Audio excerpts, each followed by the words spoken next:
जय माता दी दोस्तों, स्वागत है आप सभी का एक बार फिर से। माँ भगवती की कृपा आप व आपके परिवार पर सदा सर्वदा बनी रहे।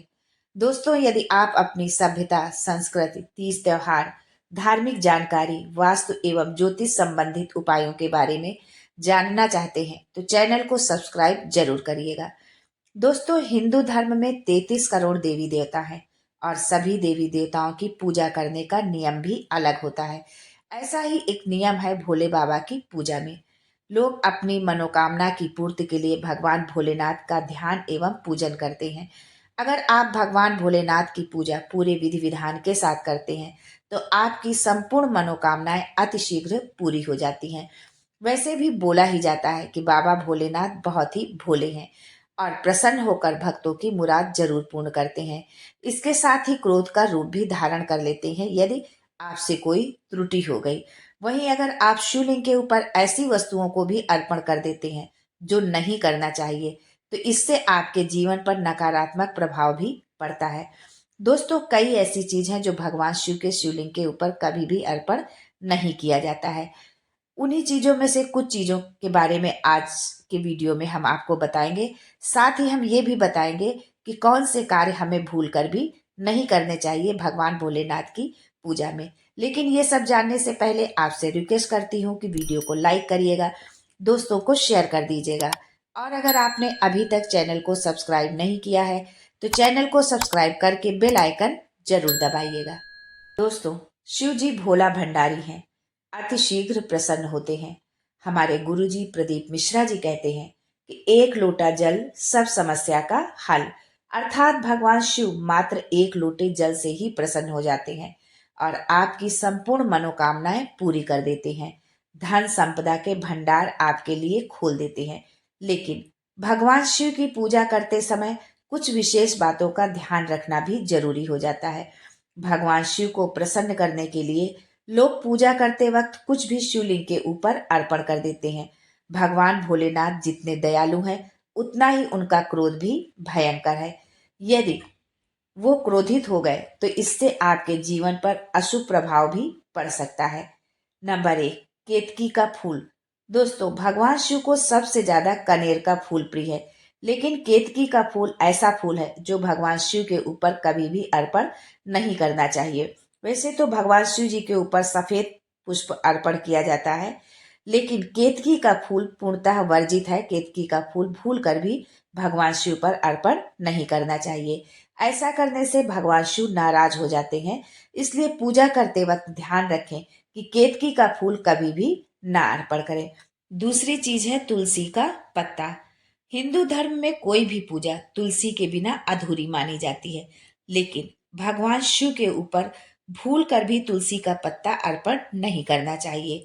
एक कथा के अनुसार तुलसी के पति का भगवान शिव ने वध कर दिया था, जिस कारण भगवान शिव की पूजा में खुद को तुलसी ने अलग कर दिया। तुलसी को भगवान विष्णु ने पत्नी के रूप में स्वीकार किया है, इसलिए तुलसी शिव जी की पूजा में नहीं अर्पित की जाती है।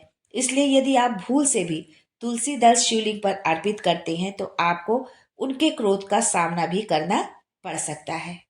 तीसरी चीज है शंख या शंख का पानी।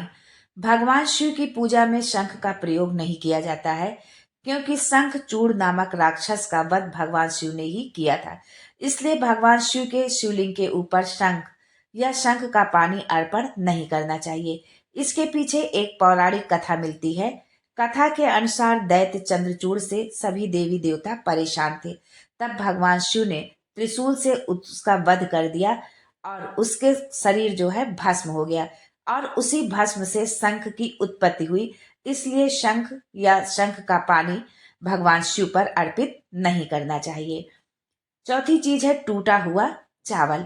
शिवलिंग के ऊपर चावल अर्पण करते वक्त ये ध्यान रखना चाहिए कि कोई भी टूटा हुआ चावल अर्पण ना करे। इससे भक्त पर अशुभ प्रभाव पड़ता है। टूटा हुआ चावल अपूर्ण और अशुद्ध माना जाता है। पांचवी चीज है हल्दी। हल्दी का संबंध भगवान विष्णु और सौभाग्य से है, इसलिए ये भगवान शिव को नहीं चढ़ता। यदि आप ऐसा करते हैं तो आपका चंद्रमा कमजोर होने लगता है। दोस्तों, मोस्टली धार्मिक कार्य में हल्दी का प्रयोग किया जाता है, या हम ये भी कह सकते हैं कि बिना हल्दी के धार्मिक कार्य पूरे ही नहीं होते। लेकिन भगवान शिव की पूजा में हल्दी का प्रयोग नहीं किया जाता। हल्दी का इस्तेमाल सौंदर्य प्रसाधन में भी किया जाता है। शास्त्रों में बताया गया है कि हल्दी स्त्रियों से संबंधित वस्तु है और शिवलिंग को पुरुष तत्व माना गया है। इस वजह से भी भगवान शिव की पूजा में हल्दी का प्रयोग नहीं करना चाहिए। ये भी माना जाता है कि हल्दी की तासीर गर्म होती है, जिसके कारण इसे शिवलिंग पर चढ़ाना वर्जित माना जाता है। इसलिए शिवलिंग पर बेलपत्र, भांग, गंगा जल जैसी ठंडी चीजें अर्पित की जाती हैं, गर्म चीज नहीं अर्पित की जाती हैं। छठवीं चीज है तिल। शिवलिंग पर जल चढ़ाते समय दूध व जल में काले तिल डालकर कभी नहीं चढ़ाना चाहिए। ये भगवान विष्णु के मैल से उत्पन्न हुआ माना जाता है।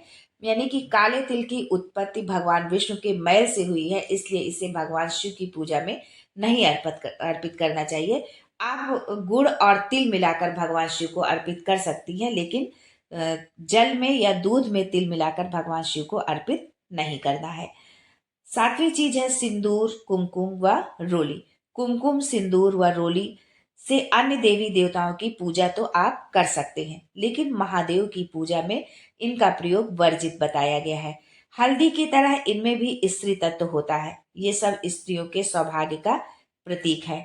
महिलाएं अपने पति की लंबी आयु और स्वस्थ जीवन के लिए व पति का प्यार पाने के लिए अपने मांग में सिंदूर लगाती हैं। लेकिन शिवलिंग की इन चीजों से पूजा अर्चना नहीं करना चाहिए। आप शिवलिंग की पूजा में चंदन या भस्म का प्रयोग कर सकते हैं। वहीं ये भी ध्यान रखें कि शिवलिंग पर हमेशा कांसे, अष्टधातु या पीतल के बर्तन या लोटे से ही जल चढ़ाएं, लोहे या स्टील के बर्तन से नहीं। आठवीं चीज है भगवान शिव की पूजा में गन्ने का रस, दूध, शहद, दही आदि चीजें अर्पित की जाती हैं, लेकिन नारियल का पानी अर्पित नहीं किया जाता है। इससे धन की हानि होती है। अब आगे हम ये जान लेते हैं कि हम क्या कार्य ना करें। कभी कभी हम पूजा में या अपने भक्ति भाव में इतने ओत प्रोत हो जाते हैं कि हमको ध्यान ही नहीं रहता कि हमने कौन सी गलती कर दी है, और उस गलती के कारण जो है हमको कुछ न कुछ हमें उसका खामियाजा भुगतना पड़ता है। तो आप अपनी पूजा में इस बात का भी ध्यान रखें कि भगवान शिव की यदि आप पूजा कर रहे हैं तो इन कार्यों को आप गलती से भी ना करें।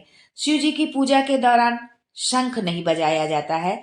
शिवलिंग की जलाधारी को लाघा नहीं जाता है, जहां से जल निकलता है। शिवलिंग पर जब हम जल चढ़ाते हैं और जल जहां से निकलता है वहां पर एक हल्की सी नाली जैसी बनी होती है, तो उस जलाधारी को लांघा नहीं जाता। उसकी आधी परिक्रमा ही शिवलिंग की जाती है। शिवलिंग की पूरी परिक्रमा नहीं की जाती है, इस बात का आपको ध्यान रखना है।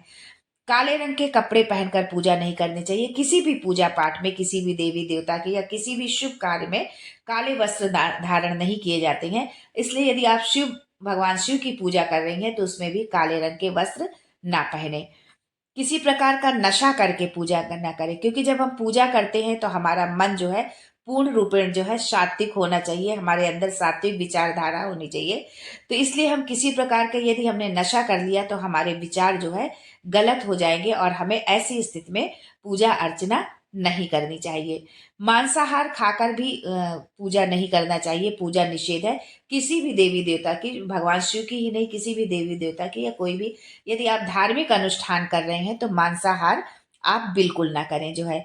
जलाभिषेक, जब हम भगवान शिव पर हम जल चढ़ाते हैं, एक लोटा जल सब समस्या का हल, तो जलाभिषेक करना तो नितांत आवश्यक हो जाता है। लेकिन जलाभिषेक करते समय हमें ये ध्यान रखना है कि हम कभी खड़े होकर के जो है भगवान शिव का जलाभिषेक ना करें, हमेशा बैठ करके ही हम जलाभिषेक करें।